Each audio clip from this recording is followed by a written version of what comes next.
Hey geekies, welcome to another episode of Those Couple of Geeks. I'm your host, Tyler, that Midwestern geek, taking over for this week.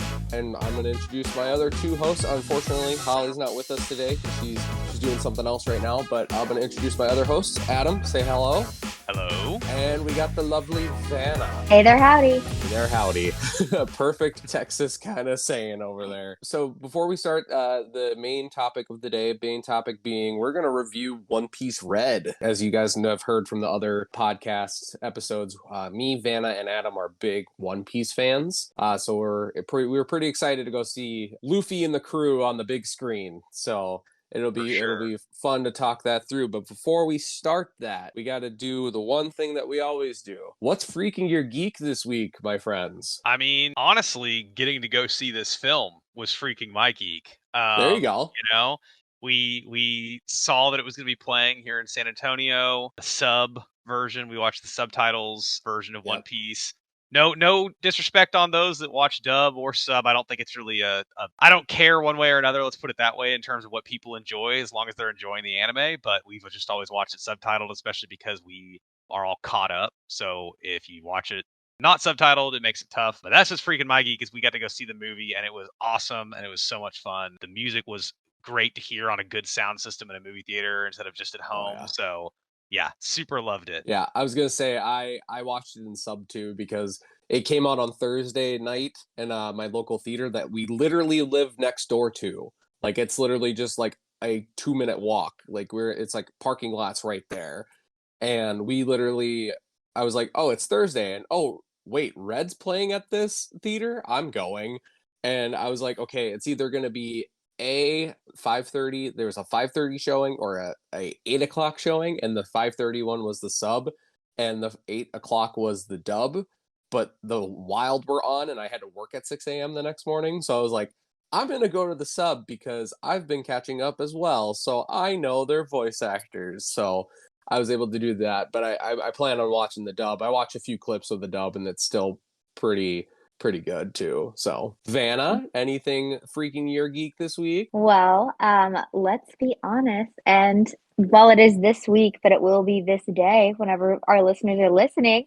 What's freaking my geek is all these Pokemon spoilers. And I'm not going to list any because I don't want to isolate any listeners. But if you have not been watching TikTok and YouTube to keep up with the spoilers and you want to, wow, I am beyond excited for Quagsly. Like, you have no idea how excited I am. I know, it's kind of up in the air for me with either Quaxley or Fuecoco. Like, I love Fuecoco's design. I'm not going to go into it, but I love both Fuecoco and Quaxley's design. But Quaxley, I'm leaning towards because of the final evolution. I love it so much.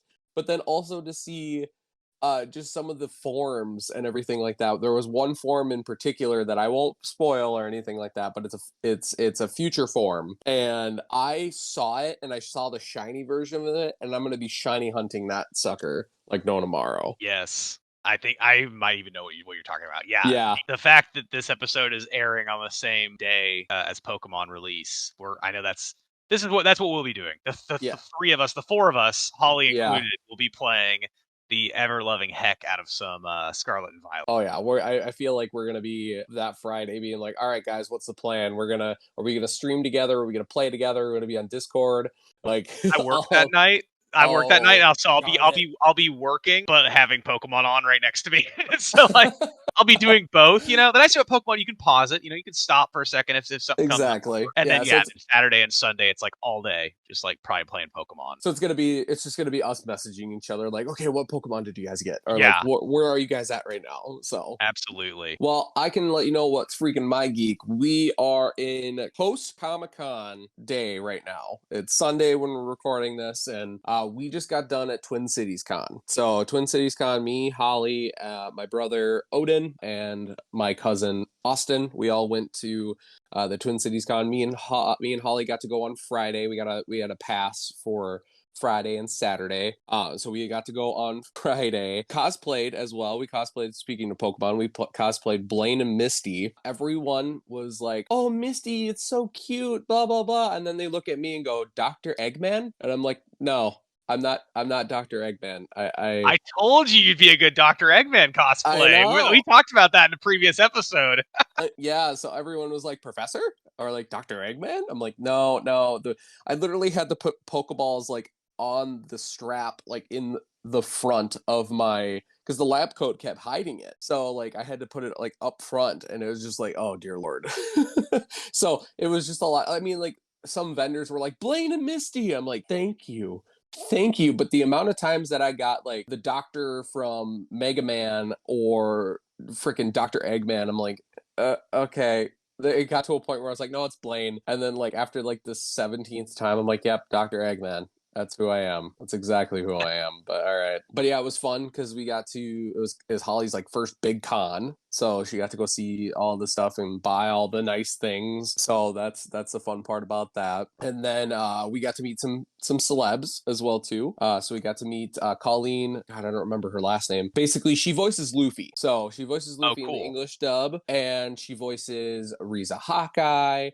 And we found out that Holly was like, oh my God, I can't believe it. She voices Akito from Fruits Basket as well, too. Oh. So Holly was like, oh my God, like you voice Akito? That's great. And Colleen was just like, yeah, there was tears in the booth when I recorded, there was tears. I'm like, oh my God. And then we got to meet Johnny Young Bosch, which was fun. Cool one. Yeah, it was fun being able. I stayed up 3 in the morning on Thursday knocking out an art piece for him to have him sign. Basically, I was gonna give him one, but then I blanked on getting an extra copy. But it was fun because then him and Holly had a banter about Genma from Naruto, and he's like, yeah, I don't know where he went. He just disappeared, and that's not fair. So it was pretty fun with that. Cosplayers and stuff like that. You'll probably see some posts later down the line from on our Instagram with what we did. So we tried to get a lot of pictures, but there wasn't a lot. There was so much going on that we kind of forgot. So that was what was freaking my geek this week. That's cool. I will say one last thing that you made me think of was if we ever, the four of us got together, if we had four other people and we all went to a con, we could all cosplay as the original 8 gym leaders from Pokemon Red and Blue. Yeah. Because like I could definitely be Lieutenant Surge, and then and then Vanna could be like Sabrina or something like that. And then Yeah. we just need like a Giovanni, a Brock, we'd be getting Oh, all 8 of them. I have some friends that would probably be up for that, especially like I know a friend that that could probably do Erica really well. Like Erica Cool, and yeah. and like I have a friend that could probably do Brock or Giovanni. So like yeah, it'd be fun. It'd be fun to be like the original 8 gym leaders and be like, Yeah, hi. wouldn't that be cool? So I'll tell you this much: when we went there was a lot of Demon Slayer cosplay. So I thought of you Oh yeah. too. It was just crazy how many Demon Slayer, and then there wasn't, which was surprising. There wasn't a lot of Chainsaw Man cosplay, which it's been so popular lately. I was thinking Yeah. it was going to be explosive, but it wasn't. It's So harder cosplay. yeah, but I mean, Yeah. but like there was a few that were dressed up in like the suit and tie and stuff like that, like kind of the walk around everything. But it was like yeah, I heard several people being like, "This is the first Chainsaw Man I've seen, like cosplayer I've seen, and it wasn't even Chainsaw Man. It was just one of the characters. Like, there's a lot of powers, like power from Okay, yeah. Chainsaw Man, but that was basically it. So it was just funny to me to think that. So My tattoo artist, the one that did my big thigh piece, he, not this year, but the year before, was Chainsaw Man. And he oh, built his whole chainsaw head himself. well, And that's so cool. it was really detailed and cool. But after like seeing him and looking at it, I can understand why there weren't a lot, just because like I think it's a much harder cosplay to Yeah. put together than Oh some of yeah. the other ones where you can, I mean, let's be honest, just like buy them on Amazon. Yeah, Yeah. exactly. Well, and that was what was funny was like the one that off of anime and more into gaming, the one that I was like, holy cow, and you'll probably see it. I should have recorded it as well too. There was a Lady Demetrescu from Resident Evil Village that was Yeah. there. And she acted every single time. She had the daughters with her and everything. And like she act like when I was like, Lady D, she's like, oh, shut up, man thing. I'm like, "Huh." So you'll see it later for the fans. We'll post it on Instagram on our Insta. You'll see me like literally praying and looking up, and in that photo, she literally is like, stay where you are, man thing. You grovel on your knees. And I'm like, I'm so scared right now, but this is awesome. So, anyway, if that was all our freaking your geek, let's get into the main topic. Let's talk about One Piece Film Red. Like, I know that everyone, all of us have been hyped for it this whole week to talk about it. So, Adam, you want to lead us off? Well, I just wanted to say a quick spoiler disclaimer because as we talk about Film Red, we're inevitably going to talk about some stuff that's probably manga only, might be ahead of the anime, things like that. So if anybody is listening and you aren't caught up or you haven't seen Film Red and you really don't want any spoilers, this is your spoiler warning tag now to Leave now, come watch back it. to this episode after you've kind of caught up and you feel comfortable to hear us talk about it. Because, yeah, I just don't want us to feel like restricted by what we can and can't say, both about the movie and kind of about what we think the movie reflects, where the show or the manga or whatever may be going, those types of things. So, Yeah. spoiler warning, you've been warned. Yep. Yeah. Thank you, Adam, for that, because there is a lot of stuff post Wano that has been already spoiled. There's a few little things as from after Wano in the manga, and some stuff after Big Cake Island and stuff like that too. So yeah, let's just jump into a general overview of the movie. It basically this takes place apparently, what was it you guys said? It's technically not canon, but again, it's kind of up in the air with that from what you've told me, Adam. You want to explain a little bit of that?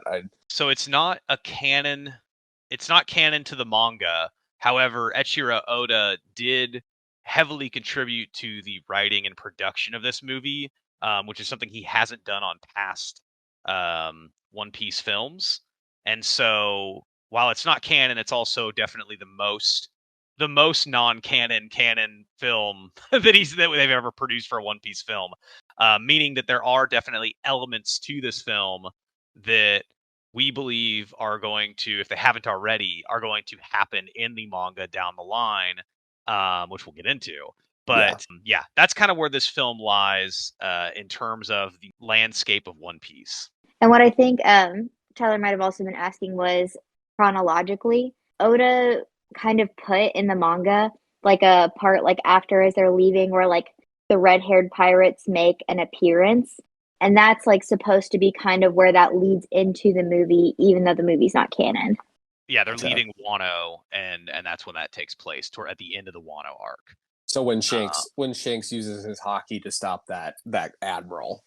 That's exactly right. Yep. Gotcha. Yeah, so that was kind of sort of a nod / tie-in. Personally, I think that was maybe shoehorned in, and it wasn't necessarily an originally planned part of the manga. I think it was sort of a promotional part for this film.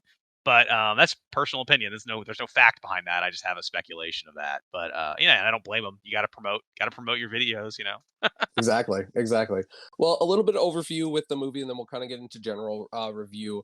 Basically, this movie, a lot of people jumped into this movie, and this is kind of and we can talk a little bit about this too. When people went into this movie, they were expecting a One Piece film, but it was a One Piece film mixed with a concert setting is basically what we got. So basis of the film, Luffy and his crew stop at basically a musical island to listen to this superstar singer Uta, who is the main antagonist of this movie. So basically, she has the powers of the Sing Sing fruit. So we later find out that she actually put the whole everyone to sleep, and everything we see on Luffy's side is in the dream world. So it's just this big fight against Uta, and Uta saying, well, I want to bring people into this dream world to get away from piracy, to get away from the world government. I want everyone to live their dreams, like, because she can manipulate everything. But we find out later that this is all a big thing and it's not good, and it comes down the line. So that's just kind of a little bit of a synopsis with it. I won't ruin the end of the movie a little too much with it. But that's just kind of a little baseline for our listeners out there that were like, hey, I don't care, I want it spoiled. Tell me a little bit about it. So overall, what did Adam? We'll start with you. How did you feel overall with the movie? Overall, I really liked this movie. So I've seen every One Piece film that's ever been made, and I liked this one. I would rate this one probably either number one or number two. One Piece Film Z was a really good one as well. I liked that one a lot. These would be my top two: One Piece Film Z and then Film Red. Film Red was cool because it was definitely, like you said, it had a very like musical element to it. It was like watching a musical, right? Like it had like every so often they jump into another song, like how a musical is, versus like a regular movie where there's not really any songs except for maybe at the very beginning and at the very end for the credits. So I thought that was really cool. I liked that. I mean, it takes place on Elgia, the island of music, so that makes sense why they would, and then Uta has the Uta Uta no Mi, which is her song fruit. And one thing you left out in the description that's actually pretty relevant and why it's called One Piece Film Red is Uta is revealed very early on in the film to be the daughter of Shanks. She's Shanks's daughter, so that's a pretty relevant plot point as well. Yeah, I was gonna say I missed that part. That's the whole point of the movie. Whoopsies, oopsie doopsies. But yes, that's my bad. Shanks being the one that gave, for listeners out there that's getting into One Piece, you probably already know, Shanks is the one that gave Luffy his signature straw hat. So yes, yeah, and I'm curious what you guys would rate this movie, not only on like a scale of 1 to 10, because I think we would all kind of rate it high as One Piece fans, but instead I'm curious how you would rate this film as something that people who haven't seen anything One Piece related, like they are like, so Holly, right? She does not keep up with One Piece as far as I'm aware. If she went into this film, would she enjoy it? My answer would be yes, I think so. But I'm curious, Vanna, what do you think about that? And then I guess also, what do you think about the film too? I may have kind of cut that part from you too. I yeah, apologize. we'll go with Vanna next. So Vanna overall, and then off of Adam as well too. I really enjoyed it. I thought it was really fun. I like the plot a lot. The idea that, like, she, big spoilers, but we already gave that warning. Her whole goal was that she wanted to trap everybody there to give them a better life, essentially. Like, she was like, yeah, your lives all suck and the world government sucks. And so we're going down together. And we're basically going to be like happy la la land for all of eternity. I'm saving you. And it's that savior complex. And I think that it's something that's been done before, but they made it so like happy and cheerful, like she was like, yeah, like she legitimately did not understand like what she was doing was wrong for a huge part of it. For like most of it, she felt like very noble in her actions, and that is like, it's a plot that I just enjoy. And so to see it come into play with like the One Piece world and all these characters I'm familiar with, it was very fun. To answer your question, Adam, yes, I think so, because of what I just said. Yeah, and because of the music, right? I mean, let's be The honest. music was a Like, bop. part, like, as long as you kind of like J-pop, K-pop, like you probably like this movie too because the music's a bop. I will say, if they do a dub, I do think that they should get Amelie to be Uta, and I think that that would make it. Amelie, if you don't know, Tyler is she's a musician, she's a singer, and she does like English versions of all these super famous anime songs. If you've never checked her out, she's really good. She's on Apple Music, Spotify. She's a VTuber. I will. Yeah, I she does will. VTubing. If you've never heard it, you'll really like it. She does. Yeah. She's got like all the Full Metal Alchemist songs. She's done like a ton of different One Piece, Naruto. Naruto. I mean, every one of those like famous, Yu Yu. anime songs. Yu Yu Hakusho. Yeah, and but they're English, and so she does a really good job of translating it from Japanese to English. Because one thing that people forget about is you can't just translate the lyrics into English and sing it the same way because your syllables don't line up with the tune. So she has to tweak it a little bit and and stuff like that to where it still sounds like the same song, but now in English. It's very interesting.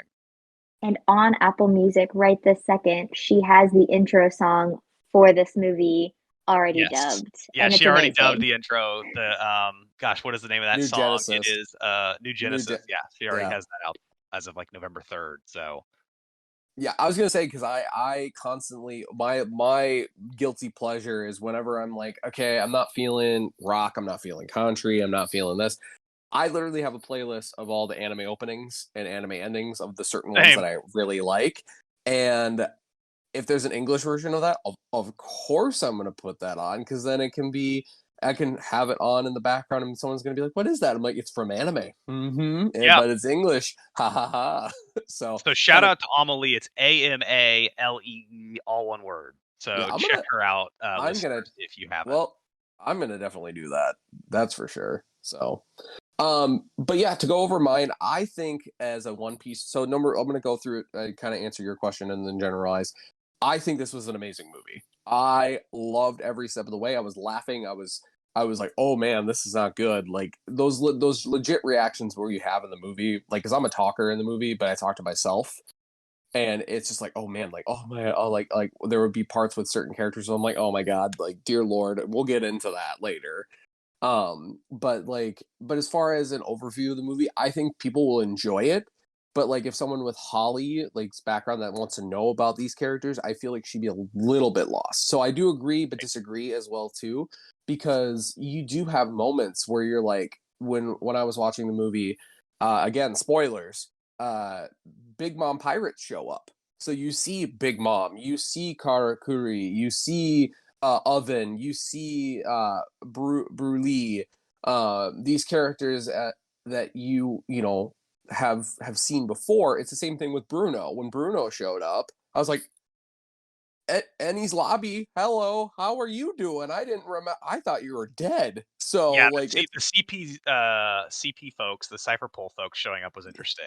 yeah. So seeing like Rob Lucci, like it was what I would say to it is if you are a One Piece fan and you've watched this, you've gone through the journey with both the manga and the anime, it's a big Easter egg thing that is the best thing ever.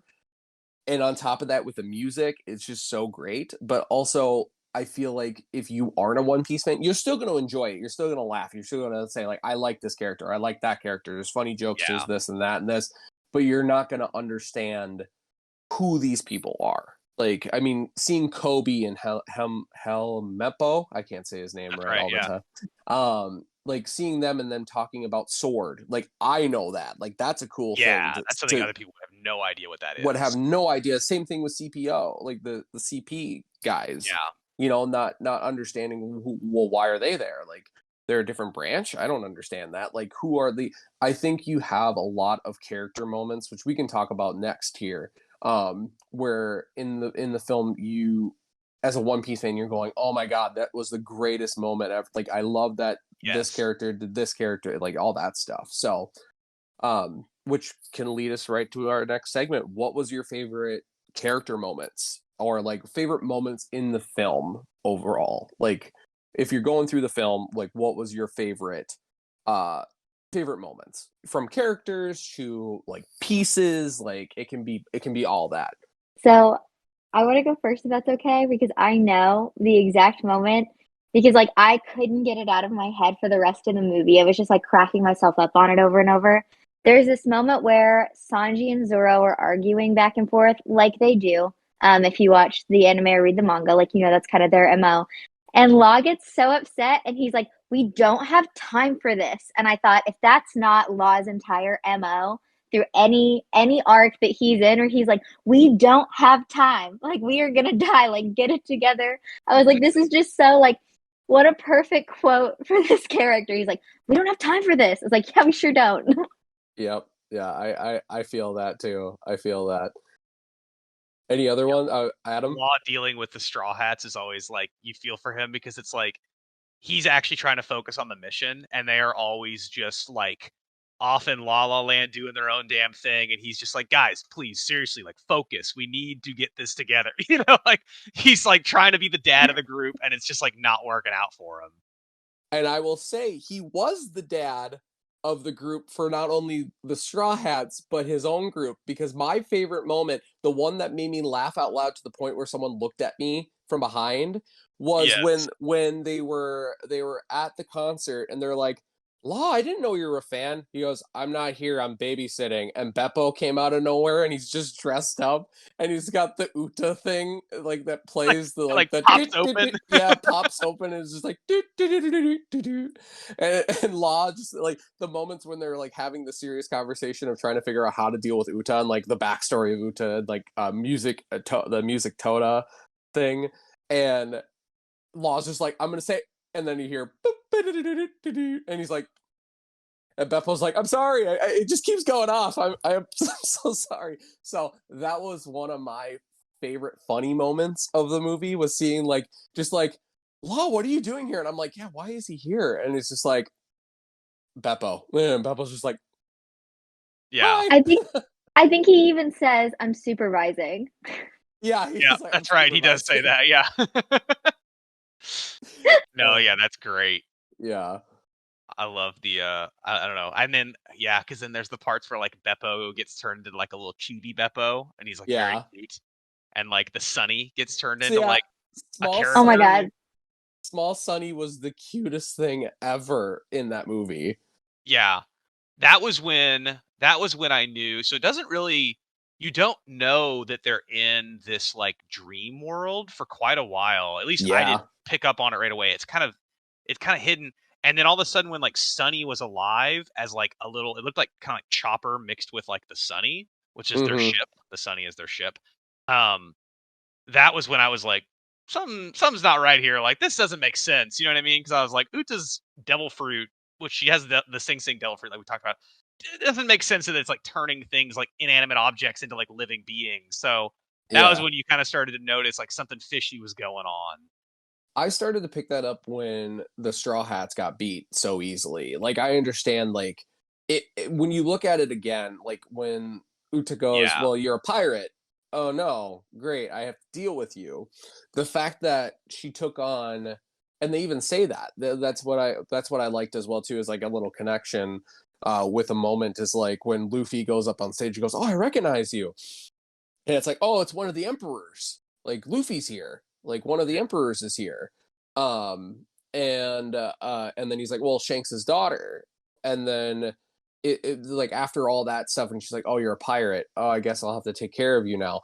How easily the Straw Hats were taken care of as well too was I was a little bit like on that, but at the yeah, same time too it shows either that Uta was super strong with her devil fruit powers or she did have control of that like that area like the whole place as well too, so You yeah. basically make her No, own womb or domain yeah. expansion. I kept thinking, I Yeah. was like, is this a domain expansion? Ooh.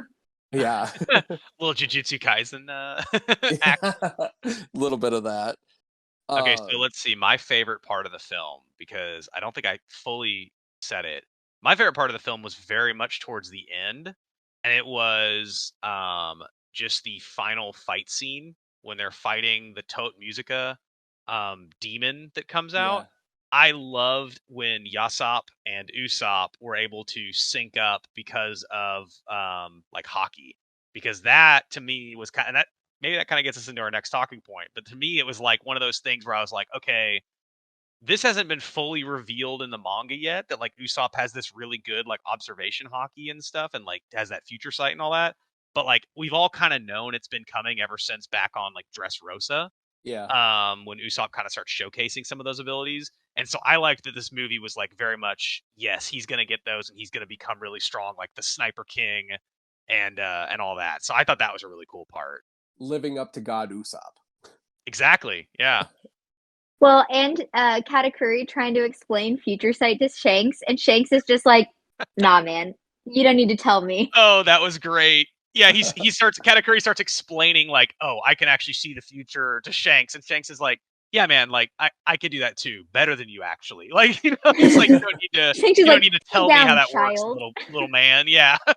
And that was an interesting that's the thing is like you start to see character dynamics where you haven't seen those before. Like I think again, like with Shanks, you've never like Shanks with Katakuri with the Big Mom Pirates, you don't see that. You saw it with Whitebeard, a lot. You saw interactions of the big pirates with like Shanks and Whitebeard.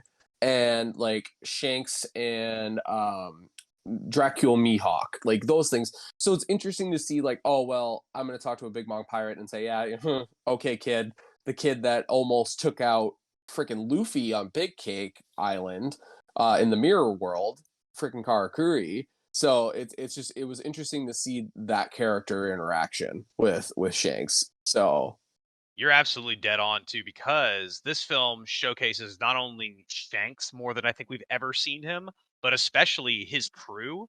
We didn't really know anything about his crew, and like we said at the beginning, this was written by Eiichiro Oda, so this is like we now know like what to expect of the red-haired pirates. You know, their crew, not just Shanks as a person, but them as a whole crew.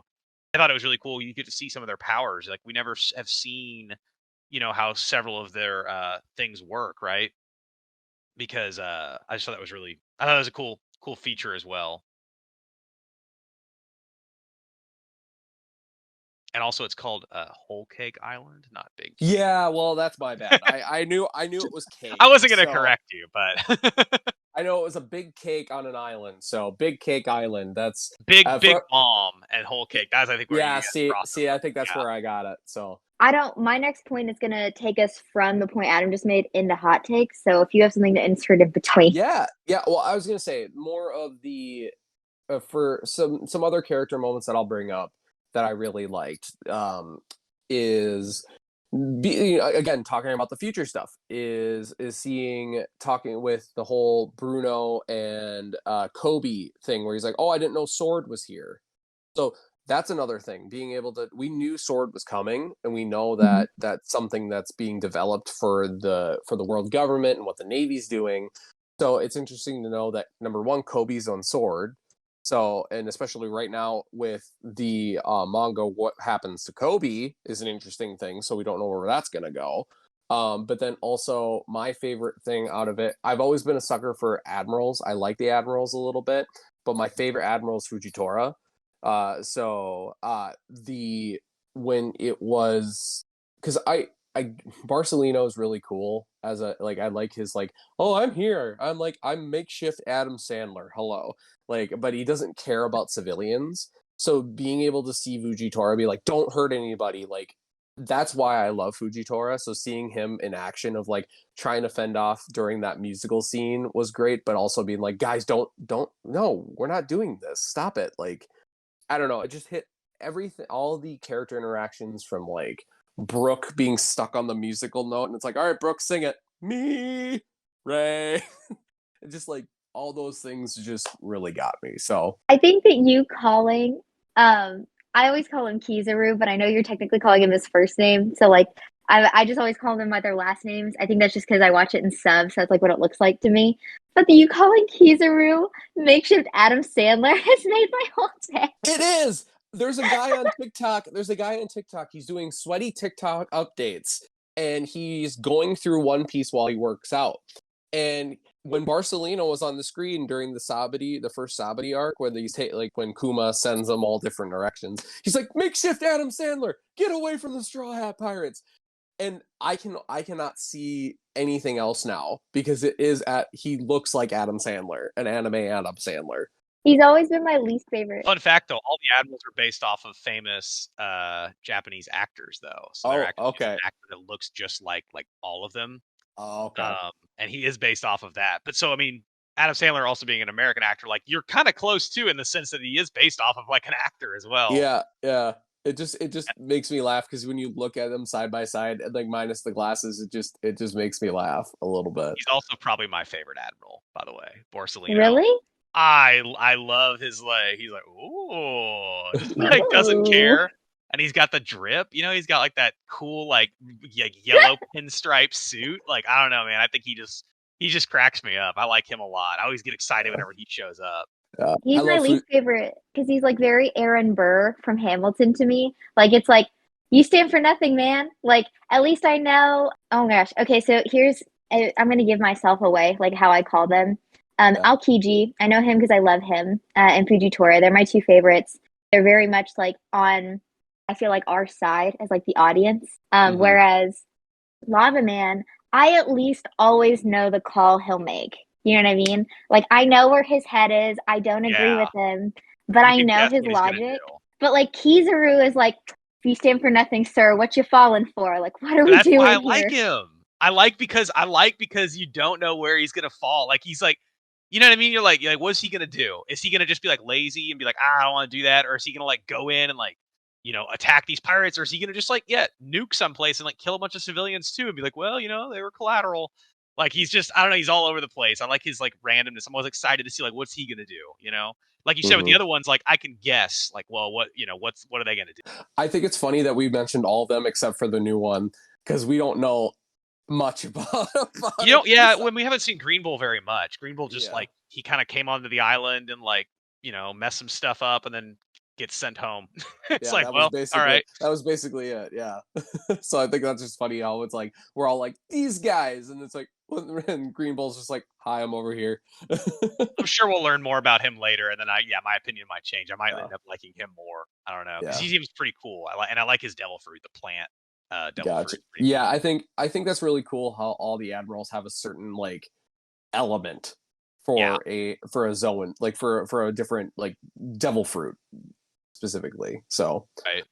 anyway, I think we should move on since we kind of got a general like our favorite moments and stuff like that. Hot takes. I know Vanna has a very specific hot take that she wants to start. So Vanna, start us out with a hot take. You got it. All right. And this is because it did come from the mouth of Oda. Like, as we said, this is partly written by him. So we talked about the foreshadowing with like Usopp. That final fight scene, I felt like gave us so much about different things, but specifically my man Sanji, the whole movie. So if you thought that him and Pudding were like a fake ship, because they actually kind of cared about each other, but like they moved on because of all the things that happened. I think this movie confirms that's going to be a thing to me at least because or the Oda wants it to kind of be because throughout the whole movie Sanji is so connected with the big mom pirates and listen to me on this soapbox because he's nice to Brule in front of Oven and that gets him big bonus points. Let's be honest, they defend Brule to their life, all of them, Katakuri, Oven, everybody, they love her. And so whenever he like is nice to her and like flatters her, I was like, normally Sanji would not flatter someone he was not attracted to. He's made that point throughout the series. He's very mean to women he does not find attractive, which is not great.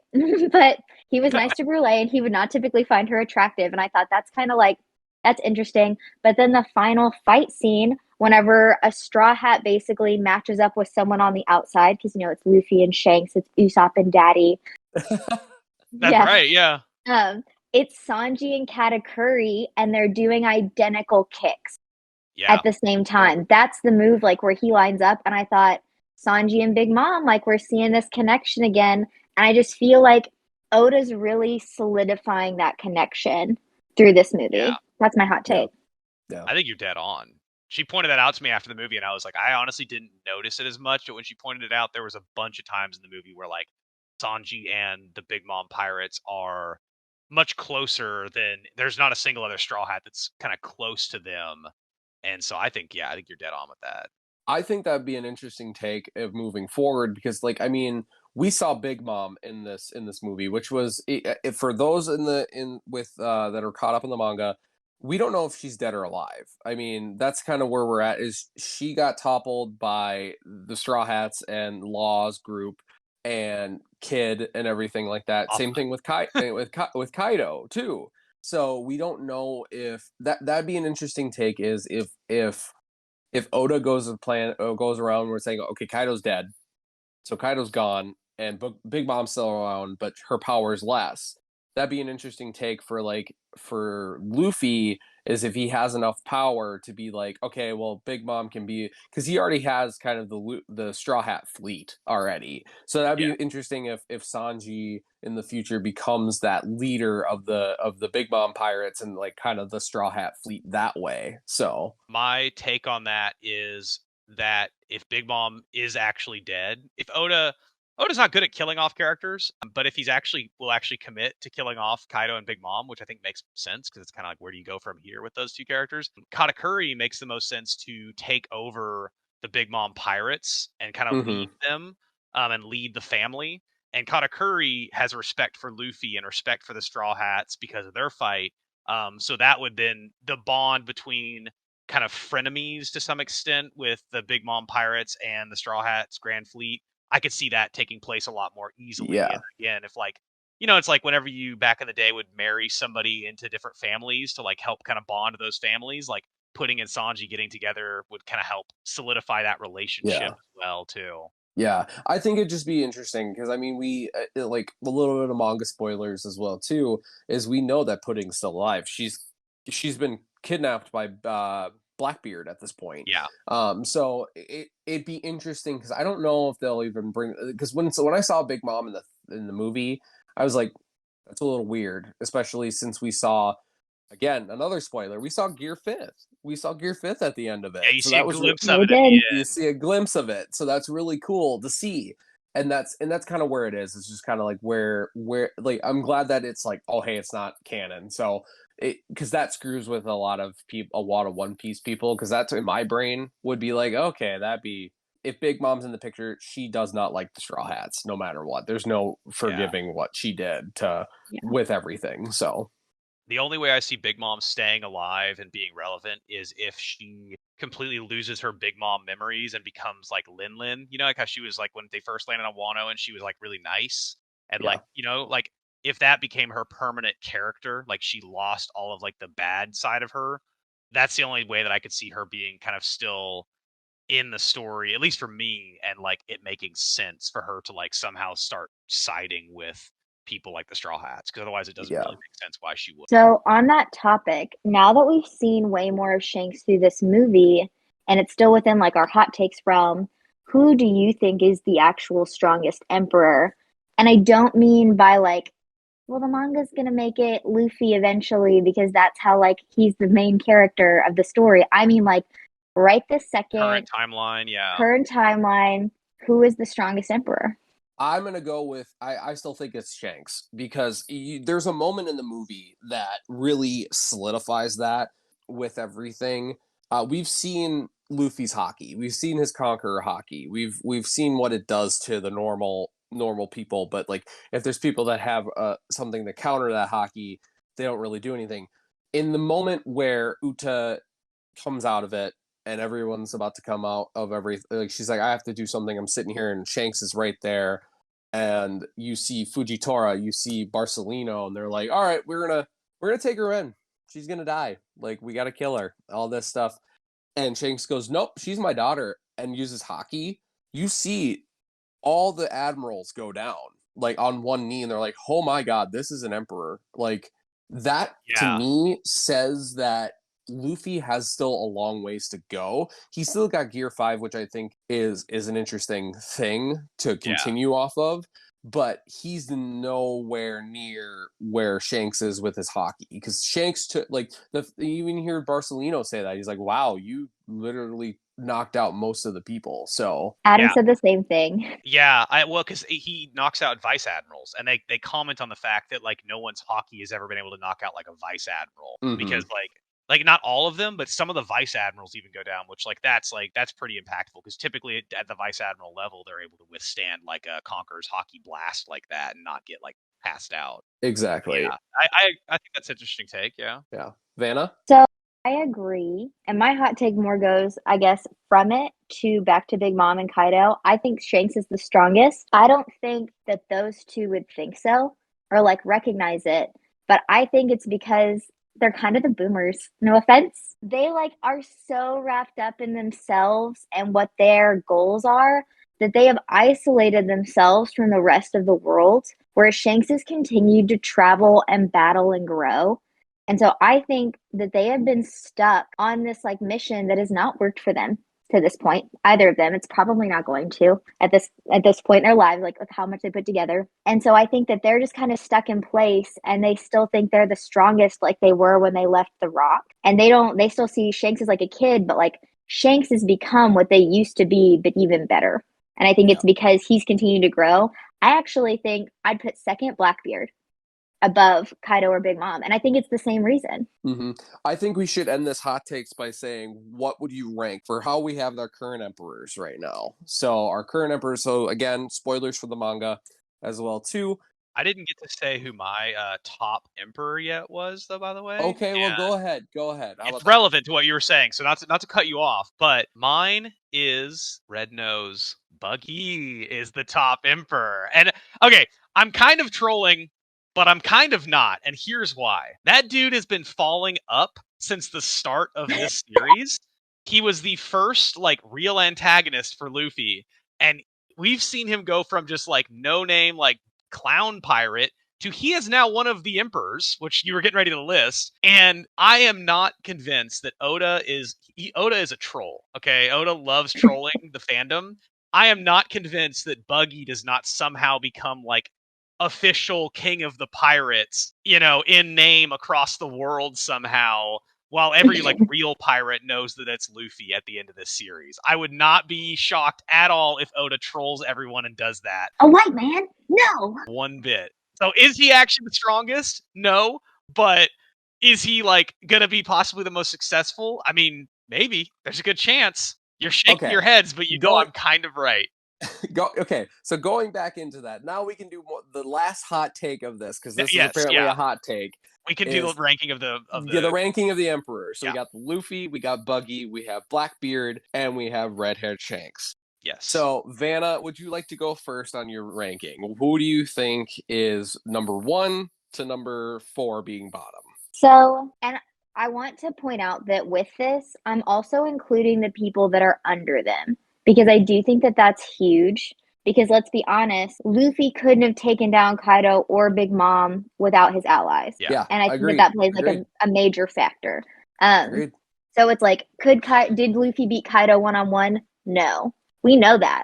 But did he beat him later? So that matters. I'd do Shanks, Blackbeard, Luffy, and then probably Kaido, Big Mom because of Katakuri, because I consider him the real role, and then Buggy. And Buggy's getting better now that he has the full warlord system behind him. He also has let's be honest, and Crocodile under him, don't forget. But did Mihawk or Crocodile succeed anytime they've tried to take on Kaido or Big Mom, who I put lower than Shanks? And the answer is no. Yeah, well, Mihawk's never tried as far as we know, but yes, you're right. Crocodile, unsuccessful. So I'll go next, and then we'll have Adam, because we know Adam's list is going to be different than all of ours.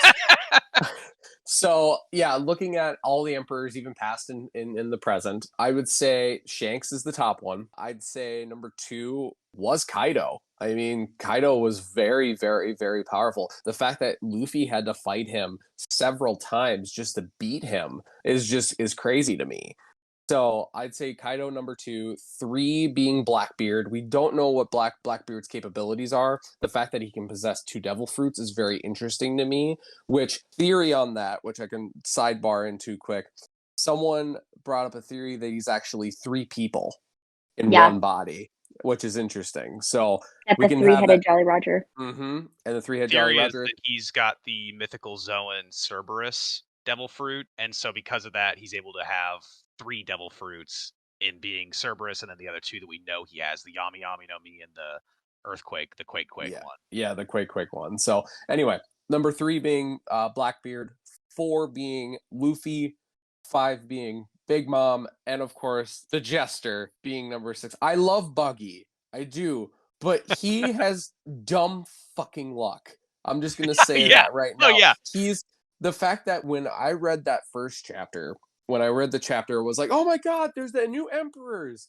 And I scrolled over and I'm like, excuse me, wait, why is Buggy on this list? Yeah. And then you see Zoro's reaction, you see the Straw Hat's reaction where they're like, Buggy with Mihawk and what? And then you get to the point where you see literally Mihawk and Crocodile holding Buggy, and he's like, please don't kill me, I didn't mean to.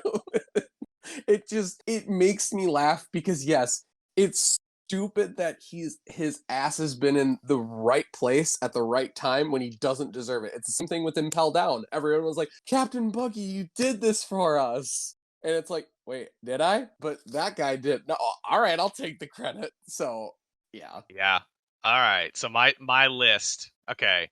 So mine is pretty similar to y'all's actually, if I'm being serious about strength of the emperors, but I'm gonna start bottom up because the weakest one is Buggy. I was, like I said, he's been falling upward. So I do think that like Could some crazy stuff happen with him? Absolutely. But in terms of actual like strength and all that stuff, it's going to be Buggy at the bottom. Next from the bottom is going to be on my list is actually going to be Kaido.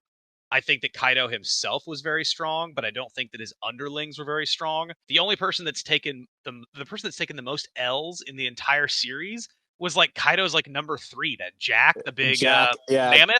He loses like every fight. So I'd say Kaido then, and then Big Mom, because again it goes back to her underlings and stuff, and her having so much power. Then I'm gonna say Luffy above them, because again, current timeline, Luffy, his crew, and his people, they did beat them. So in my opinion, it makes sense to rank him above those two. I think he's weaker than Shanks, who's my number 2, and my number 1 is actually Blackbeard, and I have a good reason for that. Blackbeard has been plotting and planning his ascension his entire life, from what we can tell. So a lot of like things like Buggy, right? He's fallen into things and it's been all accidental. Blackbeard's has been strategically planned. Everything he's done and where he's gotten to, he's planned it. And not only that, and the reason why I rank him higher than Shanks, the reason why, and some people might not know this, the reason why Shanks has the 3 cuts across his eye is from when he lost a fight against Blackbeard. So yeah, so a lot of people missed out on that. I don't know like how it kind of, I don't think it got mentioned like once. It's a very like minor detail. Shanks told, it wasn't, I think, Ace that. Yeah, I think it was Whitebeard actually. He went and talked to Whitebeard when he was sitting with Whitebeard and having the sake. He told him to watch out for Blackbeard, and he said he's the one who gave me this, and he points to his 3 scars across his face, which goes back to the number 3 being relevant for Blackbeard. But nevertheless, I rank Blackbeard number 1 because of that. He's beaten Shanks in a fight. It's an off-screen fight, but nevertheless, he beat him. He's planned everything, and he's become an emperor, and he's become not only an emperor, but he's become the only person to date known to have 2 devil fruits, which is extremely powerful. You know, it's speculated he has 3, but he's known to have 2. So I think Blackbeard is actually, I mean, he's very much set up to be the antagonist of the series. And I think he's a very strong candidate. And also his underlings are very strong now, too, because they've all gotten extremely powerful devil fruits that they've stolen by killing people to take those devil fruits, which is pretty wild, because that's like, it's not like a novel idea. Like, it's been known in the universe that people can do that, but nobody really does it. And then Blackbeard was like, why not? You know, and he's just been like, you know, hacking people down and taking all these powerful devil fruits. And he's got these really powerful underlings with him too. So I think he's the number 1 current of the emperors. I like the hot takes. We'll have to see what social media and all the One Piece fans will have to say about this after the stuff comes out. We're kind of getting to the end here, so last thing we'll say is, since this was more of a musical thing, which of the songs did you love that fit so perfectly, and like you just love it? It was it fit with the scenes, it fit with everything. Like, which of the songs do you think would be your favorite? I would say I can go first. I'd say my favorite has to be the one that once she finds out Luffy, I'm trying to remember the name of it, but once she finds out Luffy's a pirate and is like, okay, I'm gonna go against you, that one, where she's like uses the laser pointer to point around and then starts like hyping up the crowd. That one. That is called Backlight. Is the name of Backlight. Backlight is one of my favorites, I have to say. And then I'd say my top 3 is Backlight, New Genesis, and then the Lullaby one are my top 3. Fleeting Lullaby. Yeah. Fleeting Lullaby. I was pulled up on my other screen. Yeah. I was like, I don't remember the song names, so those are the 3. So I think New Genesis, Fleeting Lullaby, and then the Backlight are so Backlight, New Genesis, and then the third one being Fleeting Lullaby. So Adam's obsessed with the soundtrack, so I'm gonna ask him. My favorite, it's either the scene you're talking about, Tyler, or it's the one right before it. But the song is like, if you read the English words on it, she was like raging out, and it was so rock star. That's also Backlight, yeah. Yeah, that was my favorite also. I loved it. Yeah. I was like, and like, that's Vanna's favorite as well, because we've talked about that. I needed that was yours, Vanna. Second favorite is the it's either Where the Wind Blows or it's the Binku Suno Sake. It's the one about Luffy whenever they were kids, where she's like, you know, like it like shows like that background. She's like, we used to play together, was like some of the English verbiage. Yeah, I know which one you're talking about. I'm trying to like, remember. I think if you on the street, it was very... I think that's the world's continuation, maybe. Yeah, I think that's Where the Wind Blows is what plays at the end. And then Yeah. Big Saki is played like at the very, very end. Okay, it's the one that she sings it as a little girl with like the old man watching her, but then she also sings it. It's like her dying words, basically. Yeah, it's World's Continuation. I think it is. Yeah. So That's my number 2. Cool. So number 3, it's okay. I felt like they were all good, but those are Yeah. like the 2 that like I liked the most. Mine are literally identical. I mean, mine is like I would say my favorite was also Backlight, and then New Genesis, and then probably Top Musica. I liked the Top Musica, like the heaviness to it. Like it just gets like, you know, it's like I like that like heavy metal, like heavy rock kind of stuff. So that would probably be my final 3 is going to be Backlight number 1, New Genesis number 2, and Top Musica number 3. Yeah. Sure. But sweet. yeah, that's my 3. Sweet. Overall, I think this is probably out of the One Piece movies, like you said. I've seen Film Z, I've seen Strong World, I've seen the Alabasta one. I haven't really seen a lot because I've more read One Piece and watched the anime. So I definitely after this movie, I want to rewatch some older ones and see which ones are like, oh, this one's good. But overall, like with the music, how the music was done, the character interactions, the hot takes, these theories and stuff that spin off, and then for us One Piece fans, we are like, oh, hey, I want to do this or that and this. So it's fun to see that, and I think honestly it is up in that top tier. Like it's just with Z, it was really good. It had the same kind of steps and bounds, but this one was over the top for me. So yeah, any other last things to say about things you want to add about the movie at all? If you're a One Piece fan and you haven't seen it yet, you're doing yourself a disservice. Try to go see it while it's in theaters because it'll still be good on Crunchyroll down the line, but it's really good. It's like I said with the music and everything, it's really worth seeing in a good big screen setting. Well, if that's it, that ends our show for those couple of geeks. Next week, we're gonna have our Pokemon review. So we're gonna be talking about Pokemon next Friday, the Friday after it comes out. So stay tuned to that. So you'll be able to see us. Also follow us on Instagram, Facebook. Follow us on YouTube. You can find our podcast on Apple, Amazon, anywhere you can find your podcast, we're there. Follow us on TikTok. We're always going to have some new stuff coming out, especially coming soon. We're going to have the Twin Cities Con, some TikToks from there, so you get to see some fun cosplay, some fun little places that we got to go see. Again, if you have any feedback, please send it to thosecouple-of-geeks-podcast-info@gmail.com. We'd be happy to hear from you. Again, that's it from us. Have a really great geeky week. Bye-bye. Bye. Bye.